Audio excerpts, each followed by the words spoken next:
আমরা দুই ভাই, অনেকে এটা জানে না। আমরা দুই ভাই চার বোন, আমি সব পরিবারের সবার ছোট। আমার বড় ভাই হচ্ছে বিপ্লব ভাই। হয়তো এলাকার লোকজন জানে, ইন্টারনেটে কোনো একটা কারণে খুব একটা মানুষ দেখেন, এটা সবচেয়ে বড় কারণ। আমি যখন মানে ভাইরাল হই বা জনপ্রিয় হইতে থাকি, মানুষজন চিনতে থাকে, তখন তো কক্সবাজারে চলে আসলাম। কিন্তু এর আগ পর্যন্ত আমি আর ভাইয়া কক্সবাজারে একই হোটেলে 5 বছর চাকরি করছি। কন্টেন্ট যে একদিনে সফলতা আসে না, এক মাসে না, অনেক সময় লাগে। এটা বিপ্লব ভাই বাস্তব প্রমাণ জানে। রাতের 1টা 2টা 3টার সময় ভিডিও বানাইছি আমরা।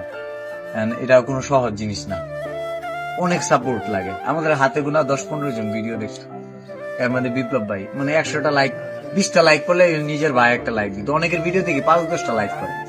আর কেউ সাপোর্ট না করুক, যদি পরিবারের মানুষজন সাপোর্ট করে যে হ্যাঁ দেখছে, এটা ভালো লাগে যে একটা লাইক পেলাম। একটা লাইক যে কি জিনিস এটা বোঝা যায় যখন নতুন কন্টেন্ট বানায়।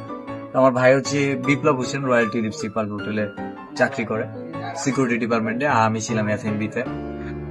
ওইখানকার তো সবাই জানে, এখানকার লোকজন চিনে। ইন্টারনেটে অনেকেই দেখার আগ্রহ ছিল, জানার আগ্রহ ছিল। ভাই আসছে ছুটিতে 3-4 দিন আগে, আবার কয়েকদিন পরে চলে যাবে।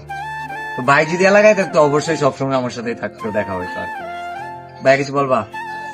না, আমি আর কি বলবো, ভালো। ভাই অনেক ভালো, সহজ সরল। আমাদের ভাইদের মধ্যে সম্পর্ক অনেক ভালো, আমার আপুরাও অনেক ভালো। ঠিক আছে।